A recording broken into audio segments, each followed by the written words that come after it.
Bonjour, bonjour à tous, bienvenue pour cette nouvelle édition du Club IMO, le club de l'immobilier, avec notre invité aujourd'hui, c'est Philippe Taboret. Bonjour. Bonjour Olivier. Bonjour Philippe Taboret, directeur général adjoint de CAFPI, spécialiste du courtage en crédit immobilier, mais également président de l'APIC. Alors, avant d'évoquer avec vous l'évolution des taux de crédit et du marché résidentiel, vous publiez cette semaine une étude très intéressante sur les Français et l'accession à la propriété, une étude menée avec l'IFOP. Alors tout d'abord, est-ce que les Français ont toujours envie de devenir propriétaires de leur logement ? Alors ils ont toujours, bien sûr, à une grande majorité, puisque 84% des Français souhaitent devenir propriétaires de leur résidence principale. C'est le rêve français que d'être propriétaire de son petit chez-soi. Et au-delà de cette volonté d'être propriétaire, il y a aussi toujours ce rêve de devenir propriétaire d'une maison, et plutôt en zone éloignée. Ce qui nous a surpris dans cette enquête, c'est qu'il y a une appétence pour la ruralité. Alors, du rêve à la réalité, quels sont les freins à l'accession ? Alors, les freins d'accession sont bien évidemment pour la majorité des sondés, d'abord les prix.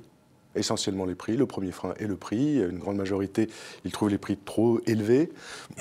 Le deuxième frein est bien sûr la difficulté de se faire financer, complexité, délai pour obtenir un financement qui soit acceptable pour eux. Puis après, il y a plein de raisons plus ou moins secondaires, qui ont moins d'importance, mais qui viennent freiner aussi. Ça peut être la notion de sécurité économique, d'avenir incertain, etc. Alors justement, on l'évoquait, les prix dans l'immobilier résidentiel avaient tendance à baisser en fait depuis 2-3 ans. Et puis les réseaux nous ont indiqué cette semaine qu'ils notaient, ici ou là, en tout cas dans les grandes villes, que les prix remontaient très légèrement. Tout d'abord, est-ce que cela vous surprend ? Oui, enfin non, ça ne me surprend pas. Simplement, on sait cette équation permanente qu'on a depuis quelques années.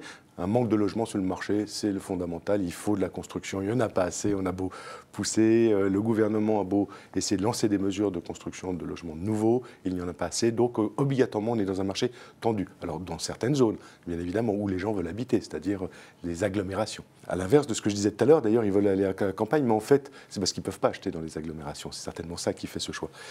Et en face de cela, cette tension de prix, dès qu'il y a une reprise de marché de l'activité, les taux historiquement bas et quelques améliorations économiques, on va dire en tout cas des messages positifs sur un retour de la croissance attendue, une baisse du chômage, etc., fait que les accédants à la propriété, qui étaient en attente, puisqu'en fait ils n'ont pas disparu, reviennent et on recrée de la tension sur le marché. C'est-à-dire qu'à partir du moment où on a plus d'acheteurs que de vendeurs, les vendeurs font la loi. Quand il y a moins d'acheteurs que de vendeurs, c'est les acheteurs qui font la loi et qui font baisser les prix.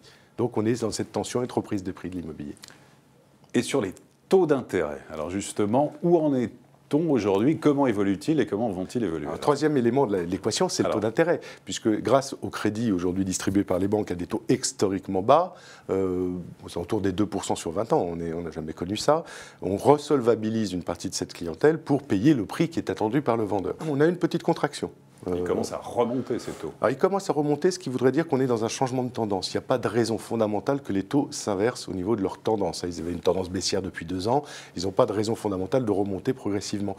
On a eu un effet crise grecque, on va dire, avec des tensions sur les OAT qui ont permis aux banques qui ont été débordées de demandes, on va en reparler depuis le début de l'année, de rehausser un peu leur barème. Mais pour autant, les fondamentaux du marché, c'est-à-dire le coût de l'argent, distribution de l'argent par la BCE, ou l'inflation, ou la croissance, n'est toujours pas là.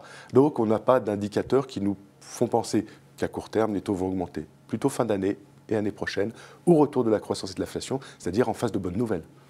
Alors, l'une des raisons, justement, de cette remontée des taux, on l'évoquait un petit peu, c'est le fait que les banques soient littéralement prises d'assaut pour renégocier les crédits, toutes ces demandes de renégociation. Ça, c'est l'une des raisons, vous pensez, que les taux remontent légèrement pour décourager certains Oui, on peut l'expliquer acquéreurs. ainsi. La remontée par quelques banques de leur barème de 0,10, 0,20, c'est infime, est justifiée par une démarche commerciale. C'est-à-dire qu'en fait, elles ont été noyées de demandes depuis le début de l'année. On a vu des statistiques sortir hier encore sur la reprise du marché de l'ancien, qui était en peine, 20, 25%, 15% pour certains acteurs. Donc on a une reprise de l'accession, et puis on a été submergé par les rachats de crédits, qui représentent aujourd'hui 30 à 40%, suivant les établissements, de leur production de nouveaux crédits. C'est du rachat, ce n'est pas des opérations nouvelles, c'est du rachat. Et tout ça a fait que personne s'y attendait. Ce premier semestre 2015 est un semestre d'explosion de demandes. Chez CAFPI, on est à plus 60% de nouvelles demandes. C'est absolument du jamais vu.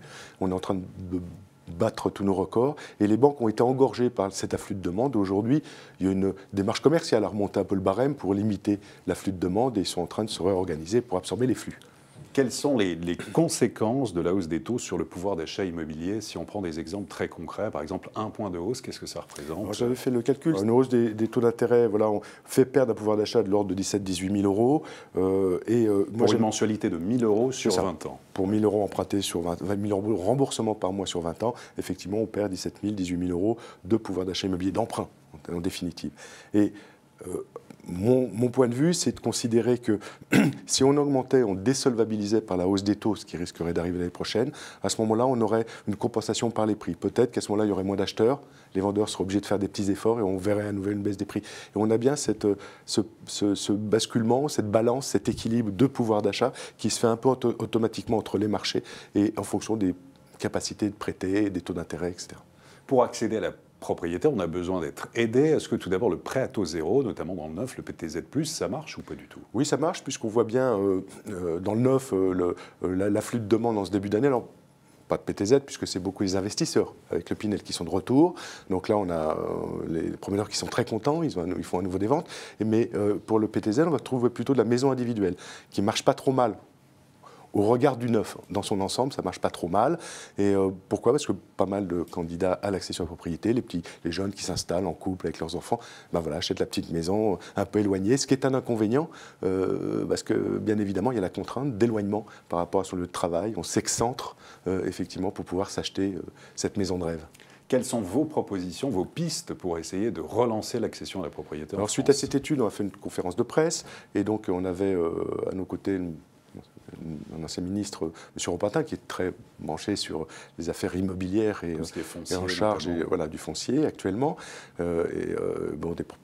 Beaucoup de projets sur la libération du foncier de l'État, mais qui est une petite partie du foncier nécessaire à relancer la construction, etc. On a beaucoup débattu. Nous, on lui a proposé une piste qu'on a présentée d'ailleurs aux différents ministères, c'est le retour du PTZ dans l'ancien. Il est aujourd'hui nécessaire, l'ancien étant le moteur de l'immobilier en France, 80% des opérations sont dans l'ancien.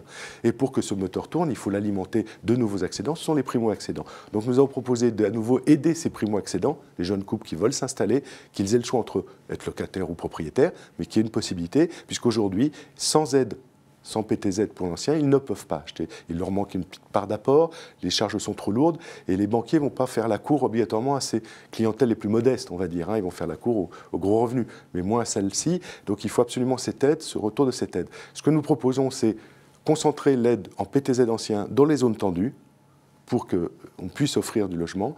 Le concentrer peut-être, on a fait des études là-dessus, sur le logement vacant. Il y a beaucoup de logements vacants dans nos centres-villes. Et dans les zones tendues, il y en a quelques-uns qui sont abandonnés, vétustes, dégradés, et d'inciter les propriétaires à remettre ces biens sur le marché et à ces primo-accédants de les acheter à moindre prix, ils sont dégradés, et d'y faire des travaux d'aménagement pour le rendre à nouveau, effectivement, non énergivore, habitable, etc. Et l'addition de ces solutions permettra à la fois de rajouter du logement dans les zones tendues, on ne peut pas construire, il n'y a pas de terrain dans les villes, et en même temps de permettre à cette jeune clientèle d'accès à la propriété d'acheter où ils ont besoin d'acheter, là où il y a de la culture, du travail, de l'économie et de l'activité. Philippe Taboret, merci beaucoup. Je vous en prie, Olivier, c'est un plaisir. Et à très bientôt pour une prochaine édition du Club Imo, Explore Imo, Le Figaro.